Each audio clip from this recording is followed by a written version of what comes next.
Bismillahirrahmanirrahim. Assalamualaikum warahmatullahi wabarakatuh. Saya Eliza Devi Karisma dan di sini saya akan menjelaskan sedikit mengenai inna wa akhwatuha. Saudara-saudara inna.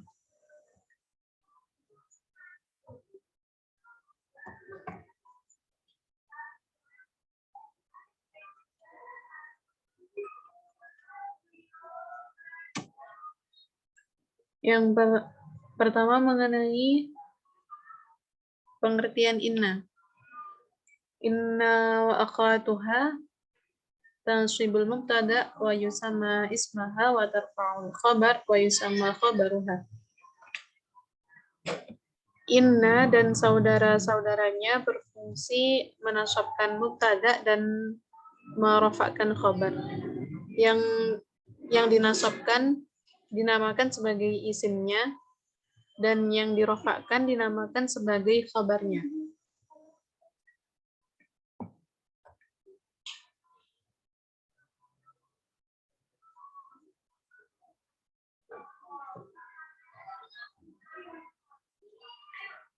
Wahia sitatu ahrufin inna wa anna wa huma litawkidin nisbati wa nafyi syakki anha nahwu fa innallaha ghafurur rahim wa qawlihi ta'ala dzalika bi annallaha huwal haqq. Inna dan saudara-saudaranya memiliki 6 huruf, yaitu yang pertama dan yang kedua yaitu anna, inna, dan anna. Dua-duanya dipakai untuk mentaukid. Dua-duanya dipakai untuk taukid nisbah, yaitu mengukuhkan maksud pembicaraan dan menghilangkan keraguan-raguan.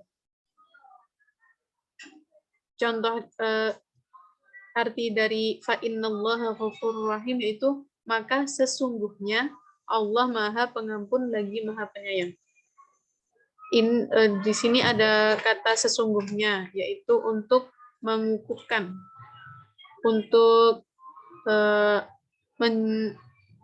mentaukidkan apa yang dimaksud. Jadi agar tidak ada keraguan maka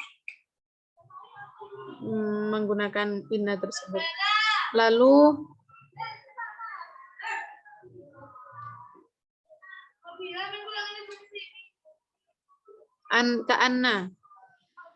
ka'anna litashbihi al-mu'akkid nahwu ka'anna zaidan asadun. Ka'anna untuk tasbih atau menyerupakan makna yang dikukuhkan. Ka'anna zaidun asadun, seakan-akan Zaid singa, yaitu menyerupakan Zaid seperti singa. Yang ketiga ada lakinna. Lakinna faedahnya lil istidrak, yaitu menyerupakan lil istidrak yaitu susulan. Contohnya Zaitun syuja'un lakinna bakhilun. Zaid seorang pemberani, tetapi dia bakhil. Tetapi di sini yang dimaksud sebagai susulan tersebut. Kemudian laita. Laita faedahnya litamanni. Nahwu laita syababa a'idun. Litamani yaitu untuk mengharapkan sesuatu yang mustahil. Laita syababa a'idun, kiranya masa muda dapat kembali. Padahal hal yang sudah terjadi di masa lalu tidak akan bisa diulang atau dikembalikan lagi, begitu. Jadi mengharapkan sesuatu yang mustahil. Lalu yang keenam ada la'alla. Faedahnya ditaraji, yaitu mengharapkan sesuatu yang memungkinkan terjadi. Contohnya la'alla Zaidun qa'imun. Mudah-mudahan Zaid datang. La'alla itu untuk tawakku, yaitu dipakai untuk hal-hal yang menyangkut yang tidak disukai. Yang litaraji tadi la'alla Zaidun qa'imun, mudah-mudahan Zaid datang. Ini kan bukan termasuk hal yang mustahil, tetapi bisa diharapkan, bisa diusahakan. Untuk la'alla tawakku dipakai untuk hal-hal yang tidak menyangkut, hal-hal yang menyangkut yang tidak disukai. La'alla amrun halikun, barangkali Amr binasa. Karena si mutakalim ini tidak menyukai Amr, dia berbicara la'alla amrun binasa, barangkali Amr binasa. Kemudian kedudukan khabar inna dan saudara-saudaranya.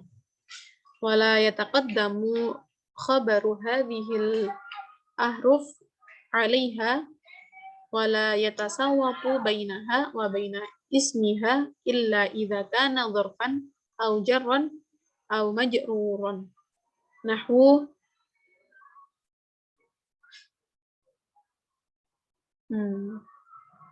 inna ladaina ankala dan inna fi dzalika la'ibratan. Tidak boleh khabar huruf-huruf ini mendahului atas hurufnya dan tidak boleh di tengah-tengahi antara huruf dan isimnya, kecuali apabila kecuali apabila berbentuk dhorof dan jar majrur, seperti inna ladaina ankala, karena sesungguhnya pada sisi kami ada belenggu-belenggu yang berat. Lafaz ladaina adalah dhorof, berkedudukan menjadi khabar yang mendahului isim inna. Lalu inna fi dzalika la'ibratan, lafaz inna fi dzalika pada ayat tersebut adalah jar majrur, berkedudukan menjadi khabar yang mendahului isim inna. Bagi inna ada 3 ketentuan, yaitu wajib fathah, wajib kasrah, dan wajib kedua-duanya. Nah, yang pertama kita akan membahas inna wajib kasrah. Di sini inna yang wajib kasrah memiliki 6 tempat. Yang pertama yaitu al-ibtida, apabila inna terletak pada permulaan pembicaraan. Seperti inna anzalnahu. Inna di sini terletak pada awal kalimat, awal pembicaraan. Jadi wajib di kasroh. Yang kedua, apabila inna terletak sesudah lafaz ala dan dijadikan makna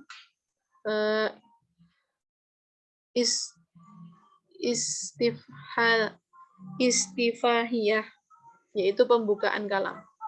Seperti ala inna awliya Allah la khaufun alaihim.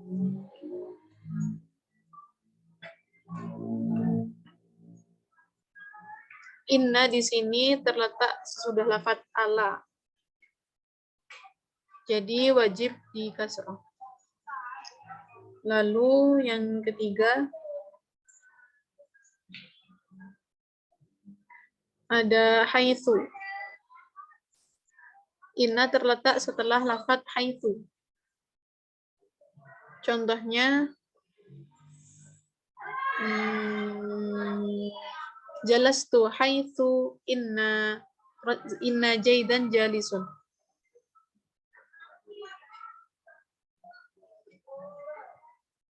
Aku duduk di tempat yang sesungguhnya Zaid duduk. Inna di sini terletak setelah lafaz haitsu, jadi wajib di kasrah. Lalu yang keempat, apabila inna terletak sesudah qasam.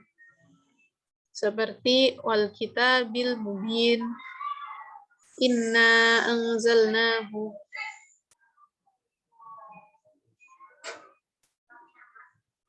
Yang kelima, hendaknya inna itu terletak sesudah lafadz yang mengandung ucapan atau al-qaul, misalnya begitu. Contohnya qala inni abdullahi. Ini terletak setelah qala yang dimaksud qaul tadi. Jadi wajib di kasroh. Yang keenam, yang terakhir, yaitu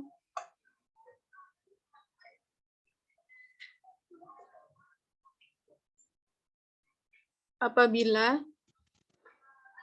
di dalam khabarnya kemasukan lam ibtida. Seperti wallahu ya'lamu innaka larasuluh.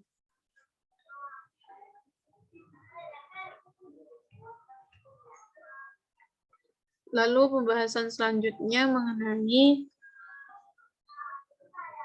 anna wajib fathah pada 5 tempat. Yang pertama yaitu apabila ia menduduki tempat fa'il, yakni lafadz anna dan amalnya ditakwil masdar karena menjadi fa'il. Contohnya awalam yakfihim inna anzalna. Lafadz anna dan seterusnya ditakwil masdar menjadi fa'il dari lafadz yakfihim, yakni awalam yakfihim inzaluna.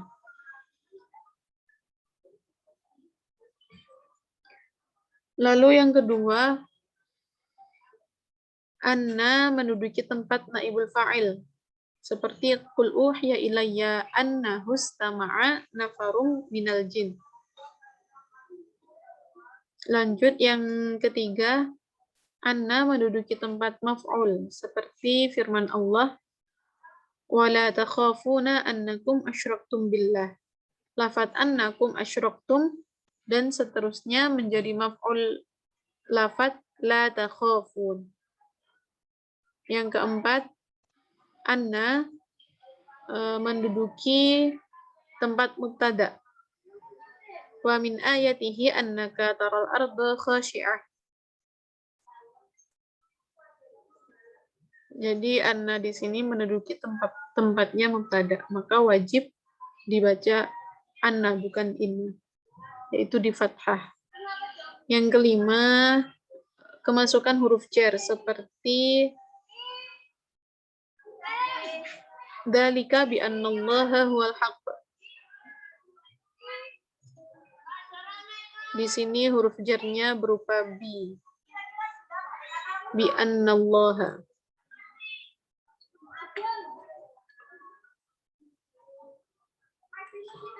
Selanjutnya boleh memfathah atau mengkasroh inna. Boleh dua-duanya. Yang pertama itu ada inna terletak setelah fa jawab. Seperti man amila minkum ila qawlihi fa annahu ghafurur rahim. Lafadz fa annahu itu terletak setelah fa jawab. Jadi boleh fa annahu, boleh fa innahu.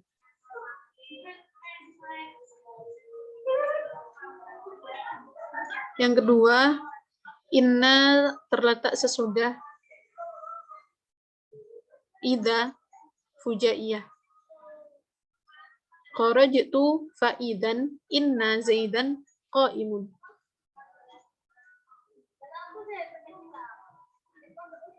Fa'idan itu termasuk, itu dinamakan idza al-fujaiyah. Jadi apabila inna atau anna terletak fujaiyah itu bisa dibaca keduanya, inna atau anna.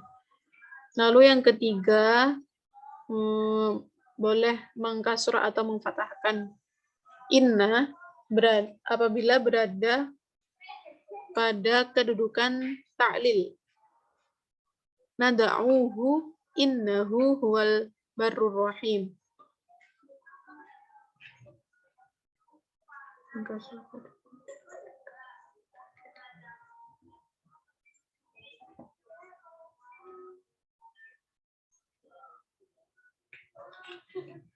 Selanjutnya lam ibtida memasuki inna. Lam ibtida dapat masuk sesudah inna dengan hamzah yang dikasroh. Ini ada empat hal. Yang pertama, pada khabar inna dengan syarat keadaannya diakhirkan dan musbat, yaitu tidak dinafikan. Seperti inna rabbaka lasari'ul iqabi.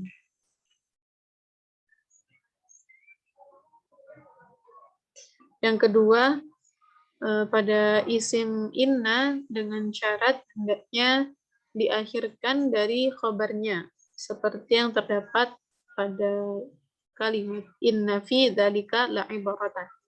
Lafaz la'ibratan berkedudukan sebagai isim inna yang diakhirkan dari khobarnya, yaitu fi dzalika. Lalu yang ketiga, pada dhamir fasl atau pemisah, seperti huwa atau hum dan sebagainya yang terletak di tengah-tengah di antara mubtada dan khabarnya. Seperti inna hadza lahuwal qasasul haqq. Di sini lafaz hadza berkedudukan sebagai isim inna, sedangkan lafaz lahuwa merupakan dhamir fasl yang dimasuki oleh lam ibtida, dan lafaz al-qasas berkedudukan sebagai khabar inna. Lalu yang keempat, pada ma'mul khabar dengan syarat ma'mulnya mendahului khabarnya. Contoh inna zaidan la'amran daribun. Lafaz la'amran berkedudukan sebagai maf'ul dari lafaz daribun, dan lafaz zaidan sebagai isim inna. Asalnya yaitu inna zaidan daribun amron, menjadi inna zaidan la'amran daribun.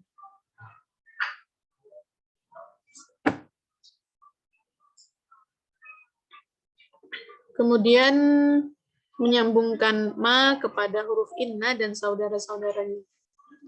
Wa tatasilu mazaidah bihadhil ahruf fa yabtulul amaluha nahwu innamallahu ilahu wahid. Dan kul innama yuha ilayya annama ilahukum ilahu wahid. Ka'annama zaidun qa'imun walakinnama zaidun qa'imun wala'allama zaidun qa'imun. Menyambungkan ma zaidah kepada huruf inna dan saudara-saudaranya, membatalkan pengamalannya. Contoh lainnya, ka'annama zaidun qa'imun, seakan-akan Zaid berdiri. Walakin nama Zaidun qa'imun, akan tetapi Zaid berdiri. Wala allama Zaidun qa'imun, mudah-mudahan Zaid berdiri.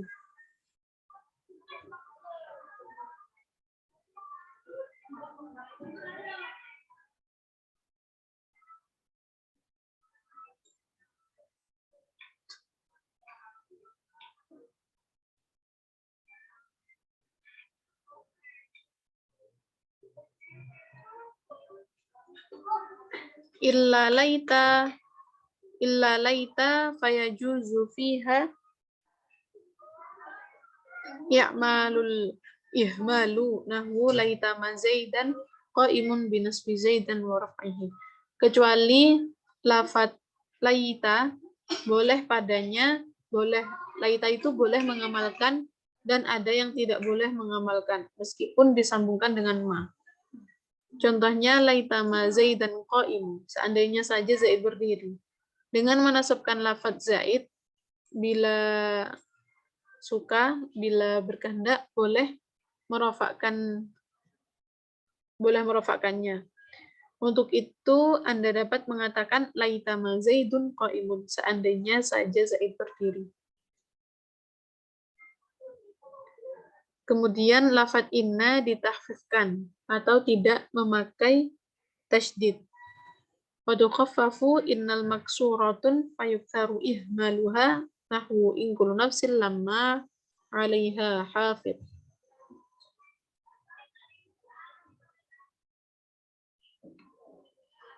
Wa yaqillu i'maluha nahwu wa inna kullal lamma la yuwaffiyannahum fi qiraati man khaffafa inna wa lamma fi ayatain.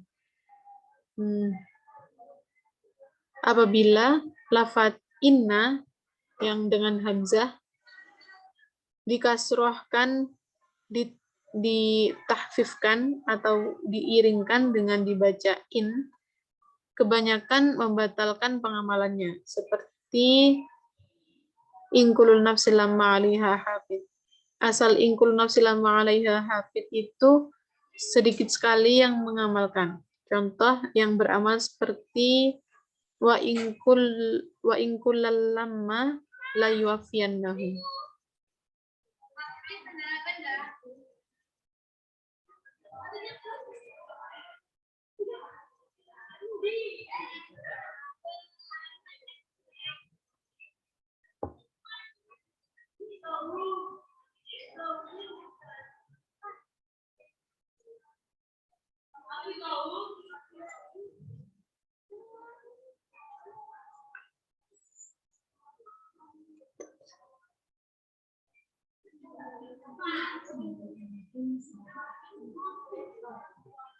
Hal yang demikian itu, wa in kullu lamma la yuwaffiyannahum, itu di dalam qiraat orang yang mentahfifkan inna dan lamma pada ayat kedua. Wa talzamul lam fi khabariha id uhlimat. Apabila hal yang dimaksud dimuhmalkan atau ditiadakan pengamalan in, maka khabarnya wajib disertai lam ibtida, yakni untuk membedakan in yang berasal dari inna dan in yang bermakna nafi.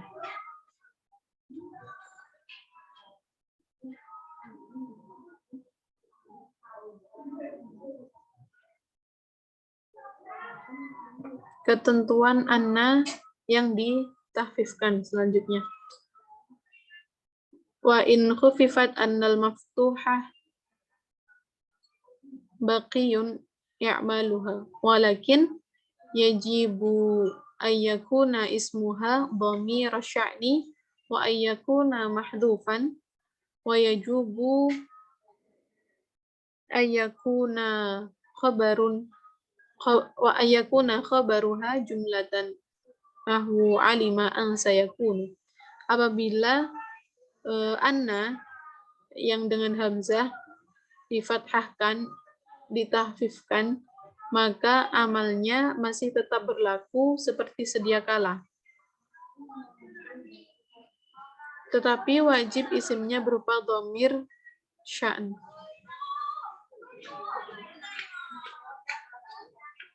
Dhamir sya'n yang dibuang. Wa ayakuna mahdhufan. Khabarnya wajib berbentuk jumlah fi'liyah atau ismiyah. Contohnya di sini alima an sayakunu.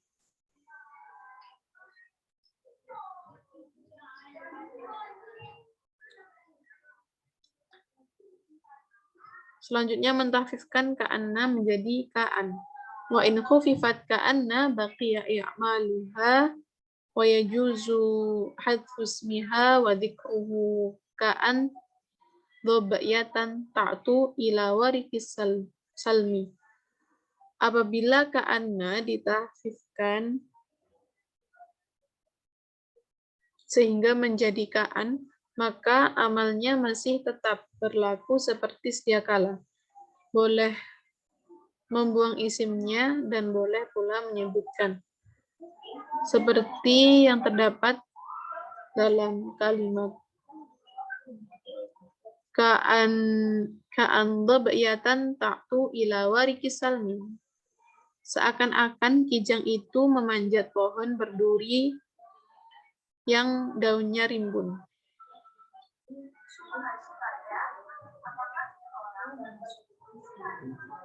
Selanjutnya wa idza khuffifat lakinna wajaba ihmaluha.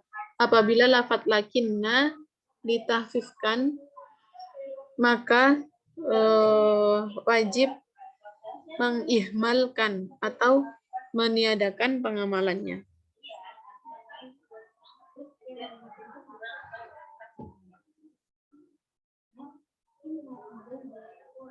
Mungkin itu saja dari saya. Apabila ada kesalahan dan banyak yang kurang berkenan, saya mohon maaf yang sebesar-besarnya. Akhiran, wassalamualaikum warahmatullahi wabarakatuh.